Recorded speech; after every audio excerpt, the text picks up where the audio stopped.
Hi అండి, welcome to mini vlog. మా అన్నయ్య పెళ్ళికి హడావిడి స్టార్ట్ అయిపోయింది. ఈ రోజు హల్దీ ఫంక్షన్. ఈ పెద్దోళ్ళు ఉన్నారే, పొద్దున్నే మమ్మల్ని లేపేసి రెడీ చేయించి మరీ పైకి లాక్కొచ్చేసారు.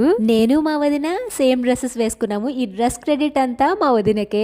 యాక్చువల్ గా ఫోటోగ్రాఫర్ షాప్ 5:30కి వస్తామన్నారు. ఎర్లీ మార్నింగ్ ఫొటోస్ బాగా వస్తాయి కదా అని మేమైతే ల్యాగ్ చేసి 6:30కి వచ్చాము. అప్పటికే సూర్యుడు ఉదయం చేశారు. పెళ్లి కొడుకు తప్ప మిగిలిన వాళ్ళంతా డిఫరెంట్ కలర్స్ లో రావాలి అనుకున్నాం కదా. ఆడవాళ్ళందరూ ఏ కలర్స్ వేసుకొస్తారో ఎవరికి చెప్పలేదు. సో పైకి వచ్చిన తర్వాత తెలిసిన విషయం ఏంటంటే అందరి కలర్స్ ఒకటే అయ్యాయి. డెకరేషన్ సింపుల్ అండ్ క్యూట్ గా ఎంత బాగా చేశారో కదా, నాకైతే చాలా బాగా నచ్చింది. మా ముగ్గురు పెళ్లిళ్ళకి అంటే మా పెద్దన్నయ్య పెళ్లికి, నా పెళ్లికి అండ్ మా చిన్నన్నయ్య పెళ్లికి కూడా ఒకరే చేస్తున్నారు.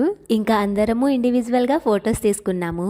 మనతోనే ఉంటూ మన వెనకాల గోతులు తవ్వే వాళ్ళు 100 మంది ఉండే కంటే మనం హ్యాపీగా ఉంటే చూసి ఆనందపడేవారు ఒక్కరున్నా సరిపోతుంది కదండి. ఎందుకో నాకు ఈ విషయం చెప్పాలనిపించింది. ఈ హల్దీలో మేము చేసిన రచ్చంతా నెక్స్ట్ వీడియోలో పోస్ట్ చేస్తాను.